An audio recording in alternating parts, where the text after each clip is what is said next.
ვარ მხატვარ დეკორატორი მეგი გვენეტაძე. თქვენ იმყოფებით ჩემ ზღაპრულ სამყაროში.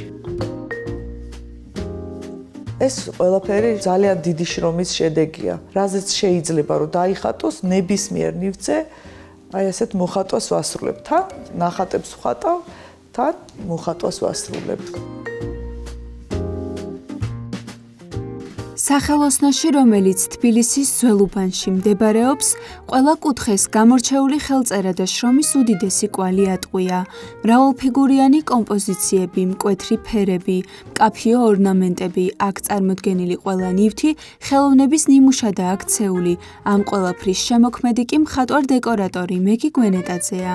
10 წლიანი პაუზის შემდეგ უცებ დავიწყე ხატვა აბსოლუტურად სხვა სტილში, გრაფიკაში, როდესაც ფერწერა მაქვს დამთავრებული და ფერწერაში ვმუშაობდი, უცებ გრაფიკა გავაკეთე. შემდეგ აი ერთი და იგივეს ხო ვერ დავხატავდი და რაღაცნაირად განვითარდი და მომინდა ნივთების გალამაზება.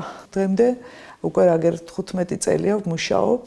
თავდაუზოგავად. ყველა ვარიანტი კარგი უნდა გამოვიდეს. მაგაზე დიდი ბრძოლები არ ჭირდება. თვითონ გამოდის ასე უკვე. იმიტომ რომ უკვე ეს ტექნიკა ისე მაქვს შესწავლილი, რომ ყველა ნახატი, რა ვიცი, მე არ ყოფილა შემთხვევა, რომ რაღაც არ მომწონებია, ან სხვას არ მოწონებია. ძირითადად ყველაფერს ორნამენტიზირებაში გადამაქვს. ყველა ნებისმიერი აი ყვავილი რო ყვავილია, ისიც ორნამენტიზირებული მაქვს, რაც მოხატვას ძალიან უხდება. მე ჩემებურად ვხატავ, არავის არ ვბაძავ, თქვათ, არ ვიცი, როგორც მეხატება, როგორც ვთვლი საჭიროდ, რომ ავაწყო ეს ნამუშევარი, ასეთი გამომდის, ეს არის ხელწერა სწორედ.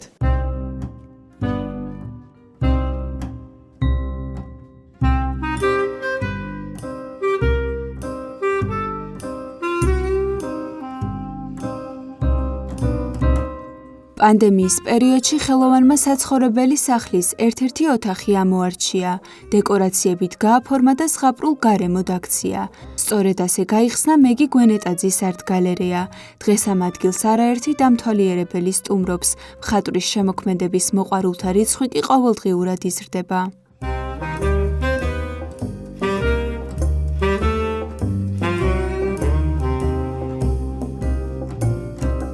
მუშაობს ყოველთვის, დროის ნებისმიერ მონაკვეთში. ხატვისას განსხვავებულ მასალას იყენებს, მუდმივად აკვირდება ტენდენციებს და ითვისებს სიახლეებს. ფიქრობს, რომ სწორედ განვითარებისკენ სწრაფვა და შრომის მოყვარეობაა ის, რასაც ყველა ხელოვანის ცხოვრებაში განსაკუთრებული როლი აქვს. დილიდან ვიწყებ მუშაობას, როდესაც გაკვეთილები არ მაქვს, არც მასტერკლასი არ მაქვს და ბედნიერი დღე არის ეს ჩემთვის, იმიტომ რომ ვზივარ დილიდან, ფაქტიურად შუაღამემდე ყოველდღე ვმუშაობ, როდესაც დრო მაქვს. ბაზარზე არის ძალიან ბევრი აკრილის საღებავები, ძალიან ბევრი აკრილის მასალა არის, მაგრამ ყველა აკრილით არ იხატება. ნუ აი იმდენი წელი ვეძებე ეს საღებავი, რომელითაც ვხატავ, რომ ძლივს მოერგო ჩემ სტილს. თავარი იცით რა არის აი ამ ყველაფერს, აი აქამდე როგორ მოვედი, შრომის უნარიანი უნდა იყოს ადამიანი. ნუ რა თქმა უნდა გემოვნებასთან ერთად, გემოვნება მე იხვეწება უფრო ახალ სტილს ეძებ, რაღაც ვითარდები რა, უბრალოდ ეს ყველაფერი შრომაა. უშრომველად არაფერი არ გამოდის. ხატვის დროს ყოველთვის კარგ განწყობაზეა.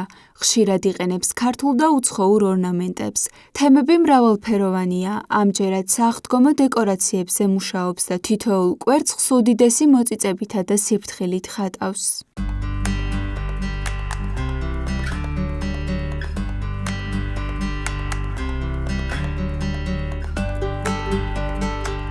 ძალიან შრომატევადია, რთული ტექნიკაა, მე რასაც ვაკეთებ და ვერ მოვასწარი ამოსუნ თქვა უკვე სააღდგომო თემატიკა მოვიდა, იმიტომ რომ აი ეს ნივთები თვითონ რაზეც ვხატავ, წინასწარ ხო უნდა შევამზადო, ანუ შეკვეთა მივცე, ეს თიხის მასალაა და დამიმზადონ, ანუ დიდი ხნით ადრე ვიწყებ ხოლმე მომზადებას და მე ნელ-ნელა ვხატავ ამ სხვადასხვა ფორმის და ზომის კვერცხებზე. მხატვარ-დეკორატორი მეგი გვენეტაძე ხატვას მოსწავლეებსაც შეასწავლის და ზაფხულში ტრადიციულად მათი ერთობლივი გამოფენაა დაგეგმილი.